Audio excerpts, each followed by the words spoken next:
If you lived in the Final Destination universe where Death is an asshole, and he is an asshole, he's such an asshole in this universe because he like gives people premonitions on how they and the people around them are gonna die, which essentially saves them at first but then kills them off later anyway. That is fucked up. But it made me think, which deaths in the Final Destination franchise were avoidable and which weren't? Now, in these scenarios, we are not going to be the ones with the premonitions. We're going into it blind. We just happen to be around the person that does have the premonitions. Now, in Final Destination 3, I've been waiting 45 minutes to get onto this ride, and then I finally make it onto the ride, and then no, now the ride is delayed because some girl is screaming and bitching and crying and moaning that the ride is going to crash and that, oh, everybody's going to die. Like, if you don't get this girl the fuck out of here and start the ride, I'm going to have a fit. Because from my point of view and everybody else on the ride, this girl is just being a pussy. We don't know that she's having a premonition. Like, unless we've heard about Flight 180 and then the car crash in Final Destination 2, we have no context into what's going on.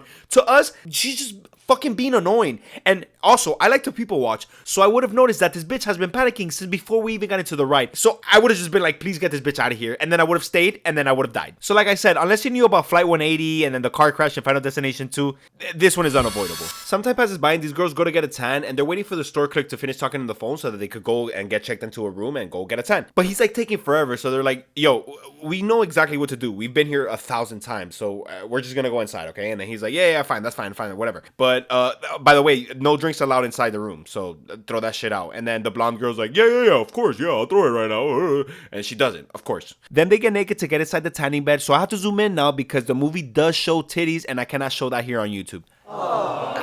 I'm sorry. I know. I'm sorry. Guys, I don't make the rules. I don't know what you want me to say. Take it up with YouTube. Okay, so while they're tanning, the clerk goes outside to continue talking on the phone. Why he's going outside, I don't know. Ask him. That's his deal. But the door starts closing little by little.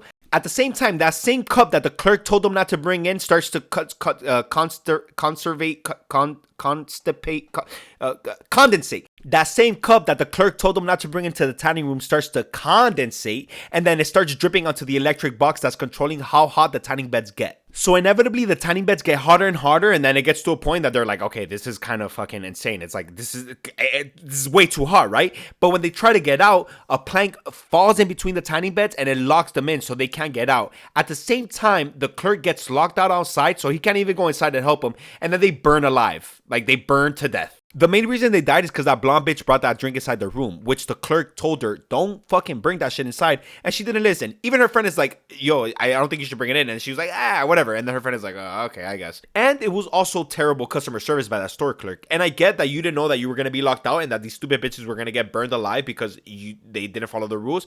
But you need to be inside of your store. Like, this is fucking business hours. You cannot be stepping outside to have full conversations on the phone. It's not your break time. What are you doing? So in my opinion, those deaths were avoidable. Then Wendy and Kevin and a whole bunch of people that go to school with them and that were also supposed to die in the roller coaster attend those girls' funeral. And then right after, Wendy and Kevin stop to get some burgers, and they stop right behind another person that was at the funeral and that was supposed to die in the roller coaster, which is Frankie. So while they're all waiting in the drive-thru, some piece of shit truck backs into the passenger seat where Kevin and Wendy are, and then they turn around and they see another truck which has no driver inside rolling down a hill, and it's going right for them. So of course they start to freak the fuck out, and then they start beeping at Frankie, and Frankie is not like, he's being a dick. Like, he's not turning around, he's just flicking them off.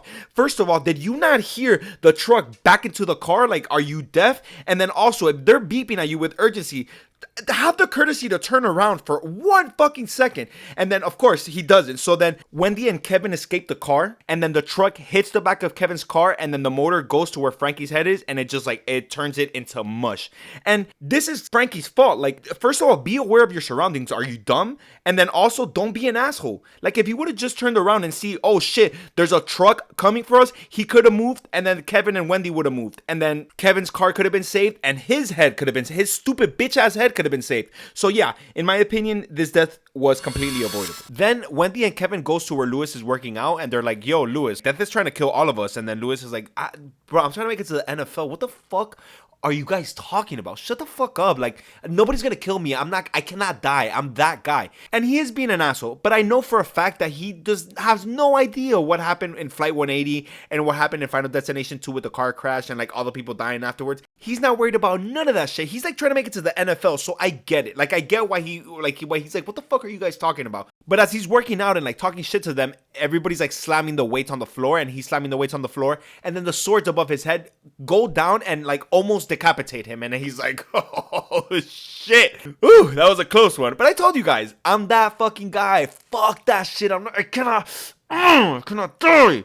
And then like he goes and pushes the weights one more time, and then it smashes his head, and like he dies because obviously like now he doesn't have a head anymore, and you can't live without a head. But to me, this death was completely unavoidable because he works out every single day, I'm sure. And like, when has a Smith machine ever killed anybody ever? None, at least none that I know of. So, in my opinion, this death was unavoidable. Then Wendy and Kevin go to where Ian and Erin are working the night shift at Lowe's, and they try to warn them about death, and they're saying, yo, a bunch of people that were supposed to die on the roller coaster have already died, and I think you guys are next. Now, Ian and Erin are not completely dismissing the idea of death trying to kill them, but they're also not really taking it serious. Ian is like, yeah, like, okay, people have died from that were supposed to die on the roller coaster. Okay, but like, what do you want us to do? People die. Like, a bunch of people die all the time, every day. While they're having this conversation, Ian and Erin are being very careless while they work. Like, they're violating so many safety guidelines. Like, Ian is driving a forklift and he's being crazy. Like, he's bumping into a whole bunch of shit. Erin isn't really doing anything insane. She's just picking up stuff with a magnet, but she does place it down carelessly, and it does cause a chain of events. I thought about that one myself, guys. You get it? Because like she pushes the magnet into the chain and it starts to unravel. Then Ian bumps into another shelf that causes these quick seal bottles to fall onto another forklift, and then the forklift starts to move. Why nobody heard those bottles falling or the forklift moving in an empty ass store is beyond me, but I'm just gonna assume it's because of movie purposes. It is 100% because of movie purposes. They would have heard that shit, but whatever, let's move on. Then that empty ass forklift bumps into another shelf that causes all these wooden planks and boards to fall, and it almost kills Ian, but Wendy saves him. But while all of that is happening, one of the wooden planks flies through the air, and it goes through this balloon shit. I don't know what it is, but it goes through that balloon shit, and it causes air and dust to fly into Erin's face, and then she slips and falls, and then she gets nailed. That's another one. I am on fire. Okay, I'm sorry, that was the last one, I promise. But yeah, I think this one was unavoidable. She wasn't really doing anything crazy. She was just standing there. And then when that wooden plank caused that balloon shit to blow air and dust into her eyes and her falling right onto the nail gun, that's not on her. That's just bad luck. And also, Death is trying to kill her, so it's like, it was part of his plan. So that one's unavoidable. After Erin dies, Ian kind of goes a little bit crazy, and then he starts to follow Wendy all over the place because he thinks it's her fault, which it totally isn't. Bitch, like, I warned you. I tried to tell you everything that was gonna happen, and you're like, yeah, but everybody dies every single day. Maybe Erin fucking died because people die every fucking day, dumbass. But whatever. He's like super mad at her, and then he's like bitching at her and saying like, oh, you're gonna be next. It's not gonna kill me because Death skipped me and it killed Erin. And then these fireworks go off, and then it goes between him and it doesn't kill him, and then he's like, yeah, you see, bitch, it's not me, it's you, bitch. And then some big ass platform falls on top of him, which he had like 2,000 years to move out of the way. So this death was completely avoidable. First of all, don't be a psychopath. Like, she tried to warn you, dumbass. Also, if you see this big ass platform that's on top of you, crickety crack, how about you move? You fucking idiots. So yeah, that death was avoidable. Then Wendy's sitting in the subway with her friends, and she's just chilling. Like, she's not worried about anything. Like, I don't know how you're not completely paranoid after everything you just went through, but she's not. She's just hanging out. And then she starts to see all these signs of like everything that happened before. And then she starts to freak out a little bit. And then she tells her friends like, hey, let's get out of the subway. And then she runs into her sister.